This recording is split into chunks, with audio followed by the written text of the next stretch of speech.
पिछले एपिसोड में हमने देखा था कि किस तरह भारतीय राजनीति में ऐसा दौर आया जहां देश ने 1 साल के अंदर 4 प्रधानमंत्रियों को देख लिया था। पिछला एपिसोड आपने नहीं देखा तो देख लीजिए, ऊपर आई बटन फ्लैश हो रहा है। बहरहाल आज बात करेंगे एक ऐसे दौर की जब देश में 5 परमाणु परीक्षण हुए और जवाब में पाकिस्तान ने 6 परमाणु परीक्षण कर दिए। दुनिया भर में हलचल मच गई। इसके बाद देश को कई आर्थिक प्रतिबंधों को झेलना पड़ा और इसके बाद अटल जी की सरकार भी एक वोट से गिर गई। आज बात करेंगे उस चुनाव की जब देश में पहली बार चुनाव आयोग ने एग्जिट पोल पर बैन लगा दिया। तो बिना कोई वक्त गंवाए आज की कहानी शुरू करते हैं। वीडियो को अंत तक देखिएगा, आपको सीखने को बहुत कुछ मिलेगा।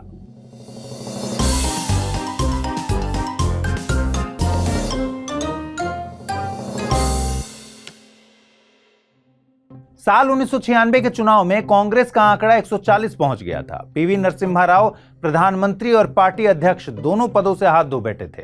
अब पार्टी के बड़े नेताओं ने सोनिया गांधी से कहा कि अब मैडम जी आपको आगे आना होगा। रामचंद्र गुहा अपनी किताब इंडिया आफ्टर नेहरू में लिखते हैं कि इटली में पैदा हुई और कैथोलिक माहौल में पली बढ़ी सोनिया की शादी भारत के सबसे प्रमुख राजनीतिक परिवार में हुई थी। बावजूद इसके सोनिया की अपनी कोई राजनीतिक महत्वाकांक्षा नहीं थी। गुहा ये भी लिखते हैं कि साल 1984 में इंदिरा गांधी की हत्या के बाद जब राजीव गांधी राजनीति में आए तो सोनिया गांधी ने इसका काफी विरोध भी किया था। लेकिन नवंबर 1997 में आई के गुजराल के नेतृत्व वाली संयुक्त मोर्चा सरकार के गिरने से कुछ महीने पहले यानी अगस्त 1997 में सोनिया गांधी खुद कांग्रेस में शामिल हो गई थी। एक बाहरी व्यक्ति के नाते सोनिया गांधी का कांग्रेस में शामिल होना बड़ी बात थी। बहुत विरोध झेलना पड़ा सोनिया गांधी को। फिर 17 दिसंबर 1997 को कांग्रेस कार्य समिति ने कांग्रेस के कठिन समय में सोनिया जी से पार्टी के लिए प्रचार करने का अनुरोध किया। सोनिया गांधी ने कांग्रेस कार्य समिति का दिल नहीं तोड़ा और 29 दिसंबर 1997 को पार्टी के कठिन समय में साथ देने का वायदा किया। 1998 के चुनावों के लिए उनकी पहली पब्लिक रैली तमिलनाडु में हुई थी। वो राज्य जहां 21 मई 1991 को उनके पति यानी एक्स पीएम राजीव गांधी की एक आत्मघाती बम विस्फोट में हत्या कर दी गई थी। राजनीतिक आलोचकों की माने तो सोनिया जी सिंपैथी के जरिए वोट जुटाना चाहती थी। राजनीतिक आलोचकों ने हमेशा ही नेहरू के बाद की कांग्रेस को सिंपैथी के जरिए वोट पाने वाले पॉलिटिशियंस का दर्जा दिया, चाहे वो पंडित नेहरू के बाद इंदिरा गांधी हों, इंदिरा जी की हत्या के बाद राजीव गांधी हों। अब इसी क्लब में सोनिया जी का नाम भी शामिल हो गया। हालांकि कांग्रेस भी आलोचकों को मुंहतोड़ जवाब देती है। कांग्रेस कहती है कि बलिदान भी तो हमने ही किया है, लॉस हमारा ही तो हुआ है। खैर, सोनिया जी ने 1998 के चुनावी अभियान के दौरान लगभग 130 सार्वजनिक सभाओं को संबोधित किया। इधर सोनिया जी का तूफानी दौरा जारी था, उधर चुनाव की तारीख नजदीक आते जा रही थी।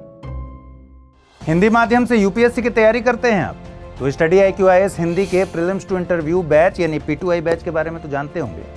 अगर नहीं जानते तो मैं बताता हूँ। देखिए, P2I बैच में मिलता है 1000 घंटों से ज्यादा की लाइव क्लासेस, पीटी और मेंस के लिए test series, crash course, daily current affairs और सीसेट क्लासेस, हर विद्यार्थी के लिए personal mentor, daily answer writing, PT pass करने पर निःशुल्क आवासीय कार्यक्रम ज्वाइन करने जैसे बहुत सारे फीचर्स। तो 10 जून से शुरू हुए बैच में 15 जून तक एडमिशन जारी है और अभी चल रहे स्पेशल ऑफर का लाभ उठाकर 25,999 रुपए में आप इस कोर्स को खरीद सकते हैं। इस बार आपने एग्जिट पोल के दावे की पोल खुलते देख ली है। हर चैनल ने अपने सहयोगी सर्वे एजेंसियों के हवाले से बताया था अमुक पार्टी को अमुक सीट मिल रही है, लेकिन हुआ एकदम उल्टा। 99% एग्जिट पोल फर्जी साबित हो गए। बहरहाल हम ये डिस्कस नहीं करेंगे कि इस बार एग्जिट पोल फर्जी साबित क्यों हुए, बल्कि हम जानेंगे कि कैसे 1998 के चुनाव के पहले पहली बार चुनाव आयोग ने एग्जिट और ओपिनियन पोल को बैन कर दिया। देखिए, भारत में पहला एग्जिट पोल 1997 में आयोजित किया गया था और Indian institute of public opinion ने दूसरे लोकसभा चुनाव के दौरान मतदान के बाद सर्वेक्षण किया था। 1996 में दूरदर्शन ने देश भर में एग्जिट पोल आयोजित करने के लिए CSDS यानी centre for the studies of developing societies को साथ लिया था। इसके बाद सर्वे आयोजित करने का काम शुरू हुआ। PB सावंत ने 1998 के अपने लेख में लिखा था, ओपिनियन पोल्स में मतदाताओं को प्रभावित करने की बहुत संभावना रहती है, लेकिन एग्जिट पोल्स के साथ ऐसा नहीं है। हालांकि कई ऐसी रिपोर्ट्स आईं जिनमें पैसे लेकर एग्जिट पोल चलाने जैसी बातें की गई थी। निष्पक्ष चुनाव सुनिश्चित करने का दायित्व प्रत्येक व्यक्ति और संस्था का है, न कि केवल सरकार, राजनीतिक दलों, चुनाव आयोग और प्रेस काउंसिल का। इसके बाद 1998 में ही कुछ राजनीतिक पार्टियों ने ओपिनियन और एग्जिट पोल्स को अवैज्ञानिक बताते हुए बैन करने की मांग की थी। और फिर 1998 के लोकसभा चुनाव में ही पहली बार चुनाव आयोग ने ओपिनियन और एग्जिट पोल पर बैन लगा दिया। देश के मुख्य चुनाव आयुक्त थे उस समय डॉक्टर MS गिल। उनके नेतृत्व में चुनाव आयोग के इस कदम पर देश के बड़े मीडिया संस्थानों ने विरोध दर्ज करवाया। मीडिया गलियारे में बात होने लगी कि यह कदम फ्री स्पीच का हनन है। इस पर दोराब R सोपारीवाला ने लिखा, चुनावी नतीजों के पूर्वानुमानों पर प्रतिबंध लगाना बेहद गलत और पीछे ले जाने वाला कदम है। दोराब R सोपारीवाला ने पूछा भी कि संविधान के अनुच्छेद 19(2) के किस भाग के तहत प्रतिबंध लगाया जा रहा है। इस मुद्दे पर PV सावंत लिखते हैं कि यह सर्वविदित है कि तथाकथित प्री पोल सर्वे और एग्जिट पोल सर्वे रिपोर्ट अक्सर फर्जी होते हैं और कुछ राजनीतिक दलों और उम्मीदवारों की संभावनाओं को बढ़ाने के लिए बनाए जाते हैं। बहरहाल 2004 में चुनाव आयोग द्वारा 6 राष्ट्रीय दलों और 18 राज्य दलों के समर्थन के साथ कानून मंत्रालय से एक निश्चित अवधि के दौरान एग्जिट और ओपिनियन पोल दोनों पर प्रतिबंध लगाने के लिए जनप्रतिनिधित्व अधिनियम में संशोधन की मांग की गई। सिफारिश को आंशिक रूप से स्वीकार कर लिया गया और फरवरी 2010 में अधिनियम में धारा 126A में संशोधन किया गया।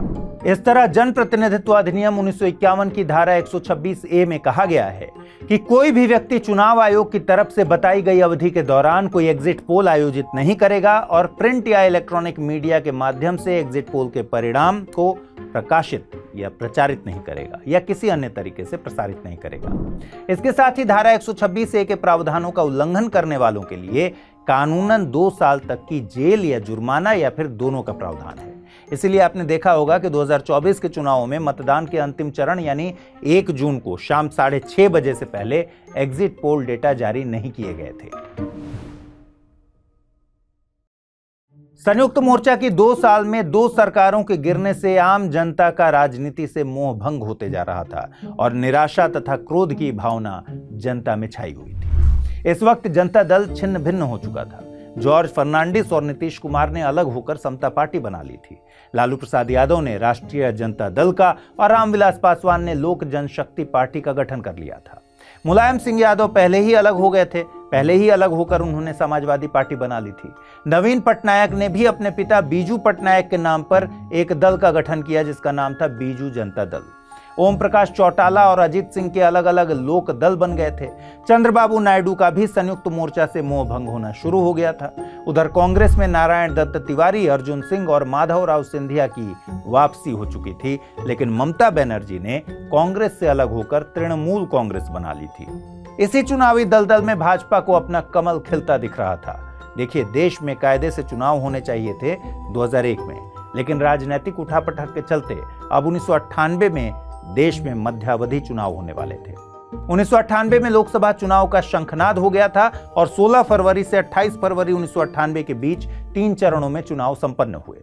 चलिए लगे हाथ 1998 लोकसभा चुनाव के नतीजों की भी बात कर लेते हैं। इस चुनाव में कांग्रेस ने 477 प्रत्याशियों को मैदान में उतारा था, जिनमें से 141 को जीत मिली, यानी पिछले लोकसभा चुनाव से सिर्फ 1 सीट ज्यादा। यानी जनता ने इस बार कांग्रेस को सोनिया के नाम पर सिंपैथी नहीं दी। वहीं भाजपा ने 388 प्रत्याशी चुनाव मैदान में उतारे थे और जीत हुई 182 की। बीजेपी को इस चुनाव में 1996 के लोकसभा चुनाव से ज्यादा सीटें मिली। दूसरी पार्टियों की बात करें तो चुनाव में समता पार्टी ने 12 और भाकपा ने 9 सीटें जीती, जबकि माकपा के खाते में 32 और बसपा के खाते में 4 सीटें आईं। चुनाव में कुल 61.97% मतदाताओं ने अपने मताधिकार का प्रयोग किया। इस चुनाव में भाजपा को यूपी में 57 सीटें मिली थीं। अटल बिहारी वाजपेयी लखनऊ से चुनाव जीते थे। उन्होंने सपा के मुजफ्फर अली को 2 लाख से ज्यादा वोटों से हराया था। क्षेत्रीय पार्टियों ने कुल मिलाकर 150 लोकसभा सीटें जीती थी। सोनिया गांधी ने इस चुनाव के बाद सीताराम केसरी से पार्टी की कमान ले ली, जो 1979 से कांग्रेस के कोषाध्यक्ष थे और 1996 से पार्टी के अध्यक्ष। अब सोनिया गांधी कांग्रेस की अध्यक्ष बन गई।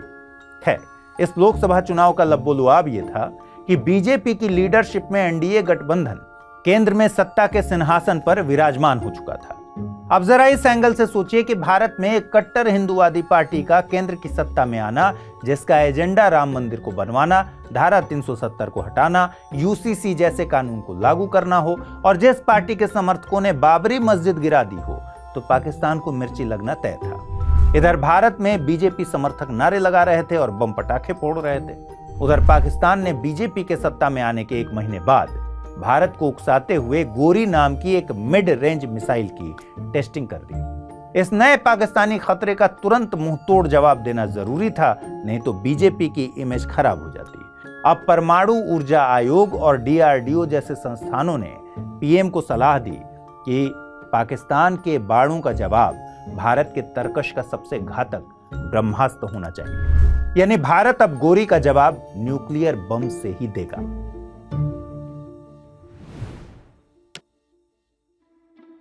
अटल बिहारी वाजपेयी की सरकार के इस दौर की सबसे बड़ी अचीवमेंट थी न्यूक्लियर टेस्ट। लेकिन इस न्यूक्लियर टेस्टिंग का कॉन्सेप्ट का पूरा क्रेडिट अटल जी को देना इतिहास से अन्याय करने जैसा होगा। आपको यह तो पता ही है कि इंदिरा गांधी के टेन्योर में 1974 में भी भारत ने न्यूक्लियर टेस्टिंग की थी। इसके बाद पीएम नरसिम्हा राव ने भी 1995 के लास्ट में न्यूक्लियर टेस्टिंग का मन बना लिया था, लेकिन जब अमेरिकी सैटेलाइट ने इस बात का खुलासा कर दिया तो भारत को पीछे हटना पड़ा। अमेरिका ने बड़ी बड़ी आंख दिखाते हुए भारत को वार्निंग दे दी। इसके बाद 1996 में जब संयुक्त मोर्चा की सरकार आई तो वैज्ञानिकों ने फिर से टेस्टिंग की परमिशन मांगी। रामचंद्र गुहा अपनी किताब में इंडिया आफ्टर नेहरू में लिखते हैं कि देवगौड़ा ने न्यूक्लियर टेस्टिंग पर आपत्ति जताई थी। गुहा लिखते हैं कि हालांकि देवगौड़ा को अमेरिकन की चेतावनी की कोई फिक्र नहीं थी, लेकिन उस समय भारत के आर्थिक विकास को वो प्रायोरिटी में रखना चाहते थे। बहरहाल अटल बिहारी वाजपेयी की सरकार ने जो होगा देखा जाएगा वाले भाव में किसी भी दबाव के आगे झुके बिना न्यूक्लियर बम फोड़ दिया। यह न्यूक्लियर टेस्टिंग राजस्थान के थार रेगिस्तान में सिचुएटेड पोखरण टेस्टिंग रेंज की सुनहरी रेत के नीचे की गई थी। इन न्यूक्लियर टेस्ट को 2 ग्रुप में बांटा गया था। ग्रुप 1 में शक्ति 1, शक्ति 2 और शक्ति 3 का परीक्षण किया गया था। पहला परीक्षण 11 मई को किया गया, वहीं ग्रुप 2 में शक्ति 4 और शक्ति 5 का टेस्ट किया गया था। कुल मिलाकर इस ऑपरेशन में 5 परमाणु उपकरणों का परीक्षण किया गया। इसके अलावा एक एक्स्ट्रा छठा उपकरण यानी शक्ति 6 भी डेवलप किया गया, लेकिन टेस्ट नहीं किया गया था। वेपनाइज्ड न्यूक्लियर वॉरहेड्स की टेस्टिंग करने के बाद अब भारत परमाणु क्लब में शामिल होने वाला छठा देश बन गया। टेस्ट के तुरंत बाद प्रधानमंत्री वाजपेयी प्रेस के सामने आए और एक बयान दिया, और ये बयान आपके स्क्रीन पर दिख रहा होगा। Today at 15:45 hours, India conducted 3 underground nuclear tests in the Pokhran range. These tests conducted today were with a fission device, a low yield device, and a thermonuclear device. I warmly congratulate the scientists and engineers who have carried out these successful tests. Thank you very much indeed. इस testing में शामिल कुछ नामों को आपको जानना चाहिए, जिनके बिना शायद ये पूरा ऑपरेशन सफल नहीं हो पाता, और ये थे APJ Abdul Kalam, R Chidambaram, K Santhanam, Anil Kakodkar, Satendra Kumar Sikka, MS Ram Kumar, DD Sood, SK Gupta और जी गोविंदराज। न्यूक्लियर टेस्टिंग ने दुनिया भर में हलचल मचा दी। धमाके की आवाज दूर तक जानी तय थी। न्यूटन का तीसरा नियम पता है ना, हर क्रिया की विपरीत प्रतिक्रिया होना तय है। ये तो प्रकृति का नियम है। अब जाहिर सी बात थी कि भारत ने बम फोड़ा है तो धुआं दुनिया भर के देशों की आंखों में लगेगा ही। टेस्ट पर रिएक्शन आना शुरू हो गया। सबसे पहले दर्द हुआ अमेरिका के पेट में। असल में भारत ने न्यूक्लियर टेस्ट करके अमेरिका के ईगो को ठेस पहुंचा दी थी। अमेरिका की खुफियागिरी का गुब्बारा भारतीय साइंटिस्टों ने एक सुई से फोड़ दिया था। अमेरिका की खुफिया सैटेलाइट्स को उल्लू बनाया था भारत ने। बहरहाल अपमान का कड़वा घूंट पीकर अमेरिका ने भारत के न्यूक्लियर टेस्ट की आलोचना की, फिर एक बयान जारी किया और भारत पर आर्थिक प्रतिबंध लगाए। प्रतिबंध क्या थे? प्रतिबंधों में मानवीय सहायता को छोड़कर भारत को सभी सहायता में कटौती कर दी गई। कुछ रक्षा सामग्री और प्रौद्योगिकियों के निर्यात पर प्रतिबंध लगा दिया गया। अमेरिकी ऋण और ऋण गारंटी समाप्त कर दिया गया और अंतरराष्ट्रीय वित्तीय संस्थानों द्वारा भारत को ऋण देने का विरोध करना शुरू कर दिया गया। यह सब अमेरिका ने किया था। अमेरिका ने भारत से कहा कि भैया सीटीबीटी और एनपीटी का नाम सुने हो, काहे नहीं इन ट्रीटी का हिस्सा बन जाते हो? अमेरिका ने भारत के परमाणु कार्यक्रम को वापस लेने के लिए दबाव तक डाला। इसी तरह कनाडा, जापान और चीन जैसे कई देशों ने भारत के इस न्यूक्लियर टेस्ट की आलोचना की थी और आर्थिक प्रतिबंध भी लगाए थे। चीन भी सदमे में था। चीन ने कहा कि वह इन परीक्षणों को लेकर गंभीर रूप से चिंतित है, जो क्षेत्र में शांति और अस्थिरता के लिए अनुकूल नहीं है। उसने अंतर्राष्ट्रीय समुदाय से भारत पर परमाणु हथियारों के विकास को रोकने के लिए दबाव डालने की बात की। हालांकि यूनाइटेड किंगडम, फ्रांस और रूस जैसे संयुक्त राष्ट्र सुरक्षा परिषद के स्थायी सदस्यों ने परीक्षणों की निंदा करने वाले कोई भी बयान देने से परहेज किए। घरेलू रिएक्शन की बात करें तो न्यूक्लियर टेस्टिंग की खबर का भारत की ज्यादातर आम जनता पर सकारात्मक असर पड़ा। बॉम्बे स्टॉक एक्सचेंज भी सरपट ऊपर भाग गया। मीडिया ने सरकार के फैसले की प्रशंसा की और देश के आर्म्ड फोर्सेस के लिए एक ऑपरेशनल न्यूक्लियर आर्सेनल के डेवलपमेंट की बात की। एनडीए सरकार के कुछ मंत्री तो भारत के पड़ोसियों को टारगेट करके भड़काऊ बयानबाजी करने लग गए। तत्कालीन रक्षा मंत्री जॉर्ज फर्नांडिस ने चीन को भारत का दुश्मन नंबर 1 कहा और आडवाणी जी, जो कि उस समय गृह मंत्री थे, उन्होंने पाकिस्तान को चेतावनी दे दी। लेकिन सबसे उत्साही रिएक्शन आरएसएस और विश्व हिंदू परिषद की तरफ से आया। इन संगठनों ने घोषणा की कि ये न्यूक्लियर टेस्टिंग साइट पर एक भव्य मंदिर निर्माण करेंगे और टेस्टिंग साइट के रेडियो एक्टिव रेत को पूरे देश में पूजा के लिए ले जाएंगे। खैर, बाद में किसी वैज्ञानिक ने इनको कहा होगा कि भाई साहब, कष्ट करके थोड़ा साइंस भी पढ़ लो। न्यूक्लियर टेस्टिंग साइट में और वहां की रेत में रेडिएशन खतरनाक लेवल का होता है। वहां मंदिर बनाकर पूजा करने जाओगे तो भगवान डायरेक्ट ऊपर बुला लेंगे। मंदिर तो नहीं बना। इस समय हिंदू हृदय सम्राट बाल ठाकरे साहब भी जिंदा थे। रामचंद्र गुहा लिखते हैं कि इन्होंने न्यूक्लियर टेस्टिंग करने वाले वैज्ञानिकों को सलामी दी और कहा कि वैज्ञानिकों ने दिखा दिया कि हिंदू समाज के लोग किन्नर नहीं होते। विपक्ष ने, जिसका नेतृत्व भारतीय राष्ट्रीय कांग्रेस कर रही थी, न्यूक्लियर टेस्टिंग को अंजाम देने के लिए अटल जी की सरकार की कठोर आलोचना की। विपक्ष ने आरोप लगाया कि सरकार ने यह न्यूक्लियर टेस्टिंग देश की राष्ट्रीय सुरक्षा को मजबूत बनाने के लिए नहीं किया है, बल्कि अपने राजनीतिक स्वार्थ को चमकाने के लिए किया है।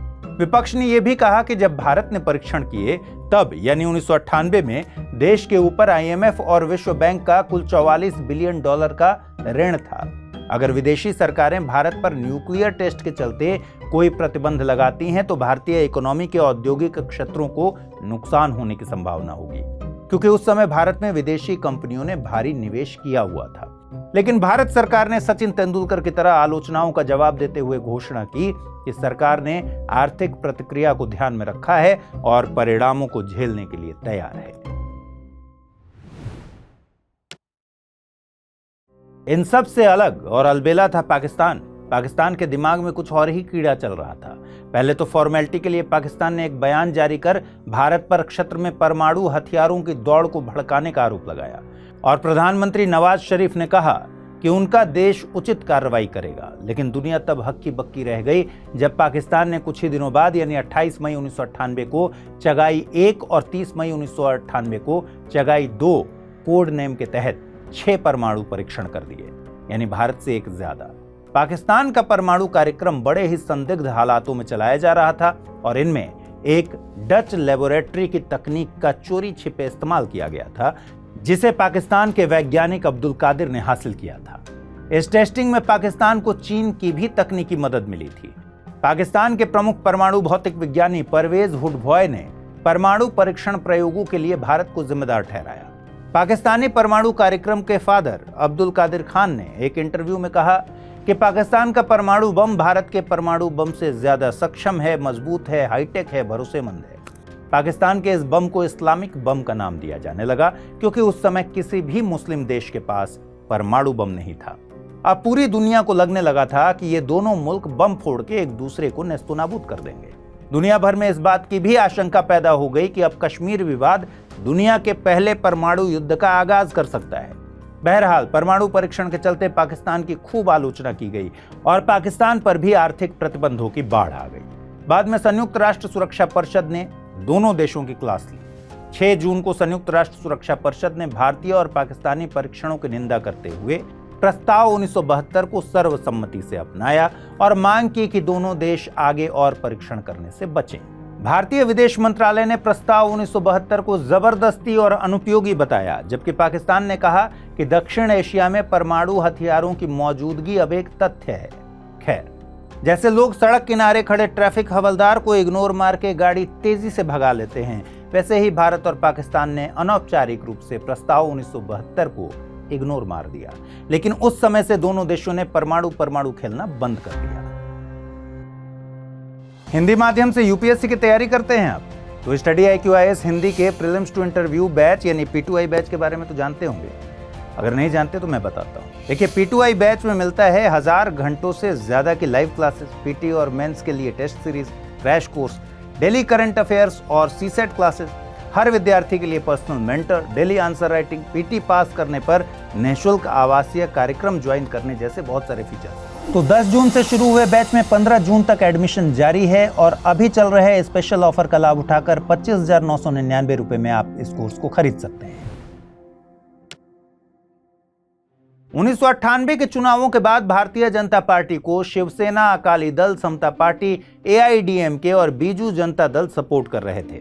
इनके सहयोग से बीजेपी ने एनडीए गठबंधन सरकार बनाई थी और अटल बिहारी वाजपेयी फिर से प्रधानमंत्री की कुर्सी पर 19 मार्च 1998 को बैठे थे। ये तो हमने आपको पहले ही बता दिया था। अब तक इस कार्यकाल में अटल जी ने न्यूक्लियर टेस्टिंग भी कर ली थी, लेकिन सियासत का ड्रामा अभी बचा हुआ था। इस बार अटल बिहारी वाजपेयी की सरकार 13 महीने में ही गिर गई। पहले अटल सरकार ने 13 दिन में गिरने का रिकॉर्ड बनाया था, लेकिन इस बार 13 महीने में गिर गई। लेकिन इस बार सरकार गिरने का कारण क्या था? दरअसल एनडीए के घटक दल AIDMK ने सरकार से अपना समर्थन वापस ले लिया। अब इसकी क्या कहानी है? उस समय एनडीए गठबंधन की सहयोगी AIDMK की प्रमुख थीं जयललिता। एक किताब है Vajpayee the years that changed India, लेखक हैं शक्ति सिन्हा। वे बताते हैं कि जयललिता चाहती थीं कि उनके खिलाफ चल रहे इनकम टैक्स केसों में उन्हें सरकार से मदद मिले। दूसरे मंत्रियों के खिलाफ भ्रष्टाचार के जो आरोप थे उनको भी हटाने की मांग की गई थी। ऐसा नहीं है कि सरकार ने कोई मदद नहीं की, सरकार ने जितना कानूनन संभव था उतनी मदद की। यहां तक कि उनके खिलाफ आरोपों को विशेष कोर्ट से हटाकर सामान्य अदालत में भी ले जाया गया, लेकिन सुप्रीम कोर्ट ने उसे खारिज कर दिया। इसके साथ ही वो चाहती थीं कि तमिलनाडु की करुणानिधि सरकार को बर्खास्त कर दिया जाए। इसके अलावा वो सुब्रमण्यम स्वामी को वित्त मंत्री बनवाने पर भी जोर दे रही थी। इन सारी मांगों के लिए AIDMK ने अटल बिहारी वाजपेयी पर दबाव बनाया। अटल जी इस दबाव के आगे झुके नहीं। जयललिता भी जिद्दी थी और फिर AIDMK ने सरकार से अपना समर्थन वापस ले लिया। इसके बाद अटल सरकार अल्पमत में आ गई और राष्ट्रपति ने सरकार को बहुमत साबित करने के लिए कहा। यानी अब अटल सरकार को विश्वास प्रस्ताव पारित करना था और सरकार में बने रहने के लिए जीतना भी था। उस समय राष्ट्रपति थे KR नारायणन। शक्ति सिन्हा अपनी किताब में लिखते हैं कि उनको राष्ट्रपति का फैसला गैर जरूरी लगा। कई राजनीतिक पंडित ये भी कहते हैं कि अटल जी को विश्वास प्रस्ताव लाने का कहने के बजाय सही तरीका ये होता कि विपक्ष अविश्वास प्रस्ताव लेकर आता, या फिर चूंकि उस समय संसद का बजट सत्र चल रहा था तो विपक्ष ये भी कर सकता था कि धन विधेयक को पारित न होने देता, इससे भी सरकार गिर जाती। लेकिन विपक्ष ने ऐसा कुछ भी नहीं किया। राजनीतिक विश्लेषक इसका कारण भी बताते हैं। इसके पीछे ये सोच भी थी कि अगर किन्हीं कारणों से अविश्वास प्रस्ताव गिर जाता है या पारित नहीं होता है तो वो नियमानुसार अगले 6 महीनों तक अविश्वास प्रस्ताव दोबारा नहीं ला सकते थे। बहरहाल इसका नतीजा ये हुआ कि संसद में अटल बिहारी वाजपेयी की सरकार को फिर से विश्वास हासिल करने के लिए कमर कसना पड़ा। इस मामले पर टाइम्स ऑफ इंडिया लिखता है कि यह भारतीय संसद का सबसे फेमस विश्वास प्रस्ताव था। इधर BSP ने PM अटल बिहारी वाजपेयी से वादा किया था कि उसके सांसद सरकार का समर्थन करेंगे। अटल जी को लगा कि शायद सरकार बच जाएगी। इस मामले पर वरिष्ठ पत्रकार स्वप्न दास गुप्ता ने इंडिया टुडे में लिखा था, सरकार की तरफ से बीजेपी सांसद रंगराजन कुमार मंगलम ने मायावती को यहां तक आश्वासन दे दिया था कि अगर उन्होंने पहले से तय स्क्रिप्ट पर काम किया तो वो शाम तक उत्तर प्रदेश की मुख्यमंत्री बन सकती हैं। वहीं दूसरी तरफ BSP के सांसद आरिफ मोहम्मद खान और अकबर डंपी ने मायावती को फोन कर कहा कि अगर उन्हें बीजेपी की सरकार को बचाते हुए देखा गया तो उनके मुस्लिम मतदाता इसे पसंद नहीं करेंगे। अब मायावती भी संशय में आ गई। इधर कुआं उधर खाई वाली सिचुएशन हो गई। इसके बाद मायावती की मुलाकात तब के विपक्ष के नेता शरद पवार से होती है। मायावती उनसे जानना चाहती थी कि अगर उन्होंने सरकार के खिलाफ वोट दिया तो क्या सरकार गिर जाएगी। पवार का जवाब था हाँ, बहरहाल वो दिन आ गया जब वोटिंग होनी थी। सुबह के करीब 10:45 हो रहे थे। कुछ ही देर बाद सांसद सदन में दाखिल होने लगे और अपनी सीटों पर बैठने लगे। एनडीए के सदस्यों में तनाव और हलचल साफ देखी जा सकती थी। सदन में जल्द ही चर्चा शुरू हो गई। अब बीएसपी नेता मायावती के बोलने का समय आ गया। वो उठी और तपाक से उन्होंने कहा कि वो अटल सरकार का विरोध करेंगी। इस बात पर एनडीए गठबंधन अंदर से हिल गया। ऑन अ लाइटर नोट, शायद इसी सिचुएशन पर अटल जी को एक शेर याद आ रहा होगा। मेरे मौला कैसे नाशुक्रे मेरे नसीब निकले, जिन्हें समझा हबीब हमने वो ही हमारे रकीब निकले। खैर, ये तो एक्सपेक्टेड था ही, लेकिन राजनीति में विश्वासघात नहीं होता, केवल मौका परस्ती होती है। ऐसे ही एक सांसद थे सैफुद्दीन सोज। ये नेशनल कॉन्फ्रेंस के नेता थे। नेशनल कॉन्फ्रेंस भी केंद्र में वाजपेयी सरकार की सहयोगी थी और संसद में सरकार के पक्ष में वोटिंग की घोषणा कर चुकी थी। लेकिन सैफुद्दीन सोज ने अपनी पार्टी के खिलाफ जाकर अटल सरकार के खिलाफ वोट कर दिया। सैफुद्दीन सोज ने एनडीए गठबंधन को सांप्रदायिक बताया और वो सांप्रदायिक सरकार के विरोध में जाना चाहते थे। लेकिन इस प्रस्ताव में जो व्यक्ति सर्वाधिक सुर्खियों में रहे वो थे उड़ीसा के मुख्यमंत्री गिरधर गमांग। इनको उड़ीसा के मुख्यमंत्री बने हुए 2 महीने हो चुके थे, लेकिन इन भाई साहब को लोकसभा की गद्दी इतनी पसंद आ गई कि इन्होंने तब तक लोकसभा से इस्तीफा नहीं दिया था। उस पर भी तुर्रा ये कि वोटिंग के दिन ये भाई साहब सदन में मौजूद भी थे। गिरधर गोमांग को उस समय के लोकसभा अध्यक्ष जीएमसी बालयोगी ने कहा, आप अपने विवेक के आधार पर वोट डाल सकते हैं। इन्होंने भी अपने विशेषाधिकार का इस्तेमाल करते हुए वाजपेयी सरकार के खिलाफ वोट किया। बतौर मुख्यमंत्री सांसद के रूप में वोट देने के लिए गोमांग की काफी आलोचना भी हुई थी। दिलचस्प बात यह है कि वाजपेयी सरकार के खिलाफ वोटिंग करने वाले गिरधर गोमांग ने बाद में भारतीय जनता पार्टी का दामन थाम लिया, लेकिन जो होना था वो तो हो ही गया। विश्वास प्रस्ताव के बाद संसद का electronic score board vote count दिखा रहा था। वाजपेयी सरकार के पक्ष में 269 और विपक्ष में 270 वोट्स, यानी अटल जी की सरकार केवल 1 वोट से हार गई। यहाँ पर एक चुटकी सिंदूर की कीमत तो नहीं, लेकिन 1 वोट की कीमत एनडीए सरकार को अच्छे से समझ आ गई होगी। टाइम्स ऑफ इंडिया लिखता है कि इससे पहले किसी भी सरकार ने 1 वोट से अपना बहुमत नहीं खोया था और ऐसा लगता है कि ऐसा फिर कभी नहीं होगा, भूतो न भविष्यति।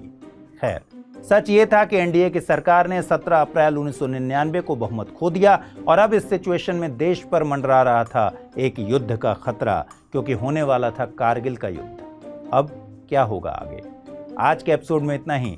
आगे की कहानी अगले एपिसोड में। कमेंट करके जरूर बताइएगा आज का एपिसोड कैसा लगा। नमस्कार। हिंदी में यूपीएससी की तैयारी से संबंधित प्रोग्राम्स को देखने के लिए सब्सक्राइब करें स्टडी IQ IAS हिंदी।